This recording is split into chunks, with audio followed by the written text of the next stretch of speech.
Budget and fiscal review. We have exactly one item on our agenda today, and that is the long-term investment strategy for cap and trade revenue. And we have Senators Steinberg and DeLeon here, which let me invite you to the podium to make your presentation. And I just want to make a very brief introduction in that we will be dealing with a lot of numbers today and comparing the Senate's cap and trade proposal, how to use the revenues that are coming in, to the governor's proposal and the assembly proposal.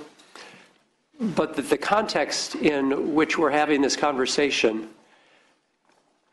is a very serious one and dire one. It was just reported last week that for the first time, the level of carbon dioxide is measured in parts per million, top 400 million in the Northern Hemisphere. First time in human history, and that it is this measurement of carbon dioxide that is the cause for the serious climate change that's going on this planet, and that should we sustain these levels, we can be certain that the rise in temperature will continue. And if we're going to contain it to 2 degrees Celsius, we have to ensure that these levels of CO2 emissions and other greenhouse gas emissions do not go any higher. The result, of course, would be further increases in temperature, greater droughts, further rises in sea level, and changes to everything we know on our planet. So there's probably no more important issue to us, to our children and grandchildren, than the one that we're talking about today. So this is probably among the many, this being the leadership of California, among the many components of the decision making of President Obama to make the announcement that he did last week with a federal effort to contain greenhouse gas emissions from our electricity production in this country. So just wanted to remind us that we're here for a very serious reason, and I thank both of you for bringing this forward. No question. Mr. Chairman and members of the committee, thank you first of all for the opportunity. I know in the midst of the conference process, and I'll set aside the time so that we could have a public hearing on this very important proposal. I think it is significant, maybe it's stating the obvious, that your current leader and your soon-to-be leader are sitting together making this presentation, because it does speak to not only the importance of the issue as you described eloquently a moment ago, but also about the opportunity that we have now during the next several weeks to strike while the iron is hot, to actually put in place a long-term investment strategy for cap and trade funds in California. Why is the moment now? Because beginning January 1, 2015, fuels are going to come under the cap.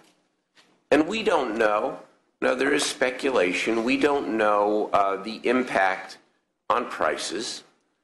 But we do expect that the $1 billion or so generated under the current cap and trade program as it applies to stationary sources is going to expand.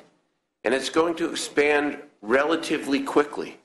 The estimates are $3 to $5 billion a year. And if we don't put in statute a flexible but real long-term investment strategy, specific investment strategy for how to use these funds as those funds grow, I worry, and I won't be here to participate in it, that without a long-term investment strategy, there will be a feeding frenzy every year come budget time about how to spend what could be an ever-increasing amount of dollars. That's one reason. The second reason is, as you pointed out, there's no time to waste when it comes to climate change. The third reason is that we have an opportunity to put forward an investment strategy that intersects three compelling public policy objectives. Number one, be aggressive about improving climate. Number two, do all we can to invest resources in public infrastructure and beyond to create more high-wage jobs. And number three, we have an opportunity and obligation to deal with what I call social equity. The fact that too many people can't afford what it takes to get to work in a car. The driving times are far too long, and the commutes too onerous, and gasoline, even currently, too expensive, and we must provide real alternatives for people. So that's the reason. What Senator De Leon and I want to present today is a proposal that is broken down by percentages, that takes some of the leading strategies, both on the private investment side, but also on the public infrastructure side, and put them forward and seek to put them into a negotiated budget trailer bill with the Assembly and with the Senate, and have this done as part of the 2014-15 budget.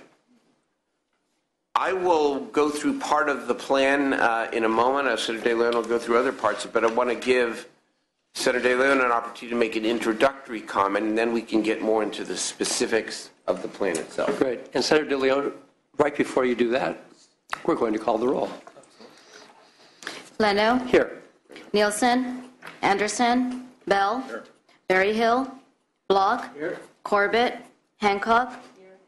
Jackson. Here. Liu. Mitchell. Monning. Here. Morrell. Roth. Here. Torres. Wyland. Thank you. Welcome, Senator.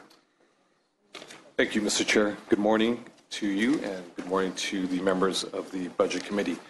Mr. Chair, as well as members, first I want to acknowledge the leadership of our President Pro Tem, Darrell Steinberg, on initiating the development of a long-term strategy regarding the use of cap-and-trade auction revenues. While the door for long-term strategy was opened up by the governor's proposal to secure a continuous funding stream for high-speed rail, we also believe that other projects as well as programs also merit consideration for long-term funding. In fact, it's even more critical that we provide investments in projects that provide near-term greenhouse gas emission reductions, while we also invest in long-term emission reduction strategies. Our residents merit immediate, tangible investments to reduce greenhouse gas emissions that will improve their quality of life. Those residents for much too long have been on the receiving end of our pollution and rarely ever receive investments to improve their communities. That's why it is critical for residents in districts such as mine and many others across the state, such as yours, that we make the investments that we strengthen those specific neighborhoods. It is with this in mind that a few years ago that I authored SB 535 and worked with numerous organizations over the course of 4 years plus to get the policy signed into law. And as a result, Mr. Chair, as well as members, we now have a law in place that requires that we make investments in these neighborhoods that are disproportionately impacted by both climate change as well as criteria pollutants. However, in order to achieve the requirements of SB 535, we must plan to exceed them, otherwise we will fail. Our efforts for a long-term strategy must be grounded in our shared principles, and I believe strongly with the leadership of our Pro Tem, Darrell Steinberg, collectively as an institution that is the Senate, that we have strong principles based on value, based on getting the most bang for the buck for the taxpayers of California. These include providing real, permanent, and quantifiable and verifiable greenhouse gas emission reductions. They conclude providing tangible as well as measurable added value, that is additionality, so that we're not funding the status quo and we're not supplanting existing budgets. They will provide resources for job creation that help California move towards a low-carbon economy. They will exceed requirements in investing in disadvantaged communities, and they will provide additional co-benefits, improving localized air quality. A major thrust of our strategy is ensuring near-term investments that are accessible to communities across the state. We shouldn't tie up a significant portion of these funds on long-term projects when the science is clear, and as you have underscored in a very urgent manner, Mr. Chair, we must move quickly.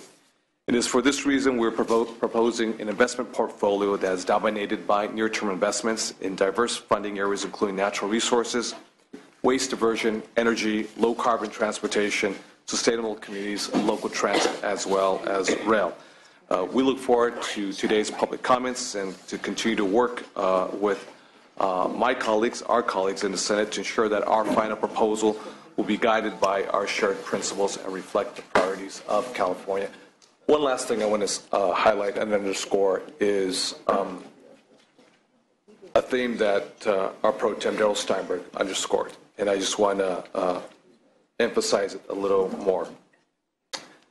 This is a historic opportunity with regards to the cap and trade auction revenues, and the world is actually watching us, not just the rest of the country, but the entire world, and how we deal with cap and trade auction revenues and the type of investment portfolio that we move forward, that again moves us towards a low-carbon economy and creates jobs that are real and intangible for everyday Californians.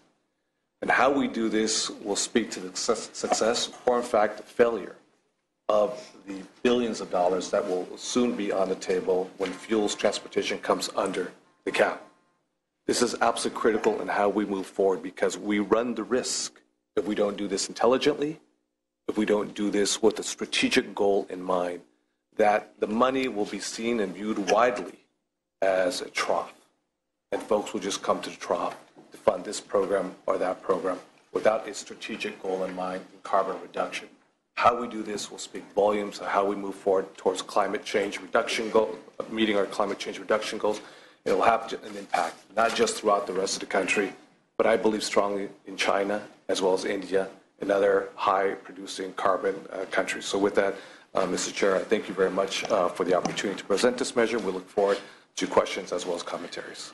If we may, we'll try to be brief because I know we want to leave most of the time for questions, but I think what we would like to do now, we sort of, I think, hopefully describe the foundation for the proposals, actually go through the percentages very briefly. I'll do a couple of them, and then Senator De Leon will do a couple of them as well.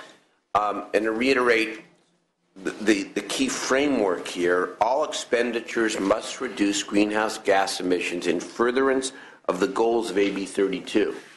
And within the pots, there needs to be a competitive process to determine which projects rank highest in meeting those goals. Secondly, as Senator De Leon indicated, at a minimum, and I emphasize minimum, the expenditures must meet the goals of his crucial SB 535 to ensure that these monies are being invested in disadvantaged communities.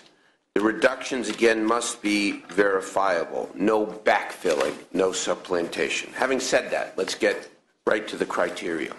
Right to the categories. We suggest a permanent source of funding for transit at 25%. Why? I think the answers are probably obvious. They're certainly obvious to the millions of Californians that get stuck in traffic jams and who would love an alternative if it was more accessible. We have some great transit systems in California, but overall the system is woefully underfunded, both on the capital and on the operations side. And a 25% permanent commitment will allow for the short-term improvements, as Senator De Leon describes, the immediate impact, but also allow the transit agencies to do some long-term planning when it comes to expansions in the Bay Area, expansions in Southern California, expansions in Northern California and the Central Valley. At least 5% of the transit amount would have to be used for direct transit assistance to consumers in the form of passes or additional access. Not just enough to build it, as they say. We've got to make sure that people can afforded. The proposal contains a specific formula for how the money would be allocated. And would include funding for operations as well? It could, yes. Secondly, a permanent source of funding for affordable housing and sustainable communities of at least 20%. I'm the author, just Senator De Leon was at 535. I'm the author of SB 375. What some now consider, I hate to describe my own bill this way, but some say a landmark bill from 2007. Feel free. Feel free. Feel free. An incredibly forward-looking and thinking piece of legislation that I had some hand in, but a lot of people had a hand in. We call it the Coalition of the Impossible. We brought the builders together with the environmental community, the local governments, and the housing advocates to change the paradigm around how we plan now. I believe in growth. We need to grow. We need more jobs. But how we grow, we need to grow in more sustainable ways. And throughout the state, our 17 metropolitan planning organizations are hard at work, having already passed visionary plans to reduce greenhouse gas emissions and build housing closer to where people work and to where people shop and to where people play. But now there needs to be resources to be able to implement those plans. So 20%, and we say half of that money, the minimum, needs to be used for housing. Now, there has been a lot of discussion among colleagues as well as in the world about the relationship between housing and greenhouse gas emissions. Let me reiterate a couple of points. Number one, money only goes to projects which can show a demonstrable reduction in greenhouse gas emissions. Number two, the studies out there are pretty clear that housing done right, housing done along rail lines, is a significant contributor to the improvement of the climate. And the housing issue also meets the two other ideas that motivates, in part, this proposal. The notion of high-wage job creation and social equity. Too many people cannot afford the cost of living in many of our communities. We have a huge housing shortage, especially in high-income areas throughout California. We've struggled to find a permanent source. SB 391 is pending in the Assembly. It requires a 2/3 vote. Not likely to pass. Though this may be geographically limited, it still would be a significant infusion of dollars to help provide more affordable housing consistent with our climate change goals. Just to underscore that, and I've had conversations with any number of our committee members on this, not a lawyer myself, but how we build the case for the nexus, housing, particularly affordable housing, that with housing costs greater at the center of urban areas where the jobs are, that for those who are at the lower rungs of our economic ladder and unable to afford the housing near the jobs, that is the pressure point on urban sprawl. And so those who can least afford, live furthest away, and have the longest commutes, and of course, if they are driving, are probably driving older cars that have the worst emissions. So again, from a non-legal trained perspective, it makes complete sense to me. And maybe you said this and I'm not hearing it right, but we also know that oftentimes transit-oriented development, which we want more of, can unintentionally result in gentrification. And where it results in gentrification, low-income people often get displaced. And so this strategy of ensuring that we have the appropriate kinds of subsidies to make sure that people of all income levels can live near transit, where we would now provide significantly more funding, is a key element. Those are the two categories for now that I'll cover. Senator De Leon, did you want to cover the low carbon transportation as well as the energy? Sure. Go ahead. Okay. Thank you very much, Mr. Pro Tem. Members, I'll just go very quickly over the third and fourth point as well with regards to low-carbon transportation. Our idea is to allocate 15%, obviously funding a comprehensive vision for cleaning up the state's cars, trucks, buses, and freight movement to meet federally mandated clean air requirements. And California's long-term greenhouse gas goals is very, very, very critical for the success of our carbon reduction goals. Approximately 40%, the biggest emitters obviously come from those cars that are on the roads. We want to give an opportunity for individuals of low income as well as moderate income individuals to access low emissions or zero emission electrical vehicle cars. We believe that is a critical piece of this project, a part of the portfolio. Number 4, with regards to energy, our idea is obviously, and we do understand obviously numbers, whether they're raw numbers or the percentages, are not etched in stone. During the course of negotiations with our colleagues on the other side of the chamber, as well as with the governor, numbers will fluctuate here or there, contingent on the negotiations. The issue of energy and energy efficiency, as we know, energy efficiency is number 1 on the loading order roster per the California Energy Commission. So we want to incentivize folks throughout the state of California to become much more energy conscious and reduce their load, thereby reducing their energy load. Obviously, they manufacture less carbon into our environment. So investments in energy efficiency as well as renewable programs will be very, very critical. Something that I'm excited about a little bit is the issue of a green bank also as well as too. I think it's absolutely critical that we do everything possible to animate the private markets to help accelerate the availability of capital so we can move forward with very critical projects, whether it's energy storage, whether it's a smart grid, whether it's advanced transportation, whether it's energy efficiency, whether it's other types of renewable programs. Absolutely critical. This is within a little smaller portion, but within the framework, if you will, of energy. Ultimately, beyond cap and trade, I think our goal should be, just a quick editorial, obviously, is we're going to have to wean folks off grants and subsidies if, in fact, we're going to move forward to accelerate the availability of the capital to meet our low carbon reduction goals ultimately. It's not going to happen through federal or state government. We're going to have to animate the private markets to help accelerate the capital so we can attract the capital and we can deploy the capital so we can actually meet our goals and create real jobs that are absolutely essential to our economy in California. Very good. And then we certainly don't want to leave out. Did you mention natural waste and? I did, but we could do either one. Natural resources and waste diversion, and then, of course, the Senate and the Assembly, of course, partnered with the governor back in the day, whatever day that was, 2011 or 12.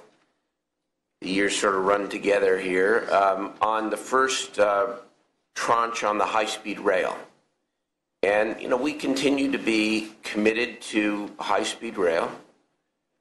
But part of our message, I suppose, here is that it ought not to be the only major infrastructure priority.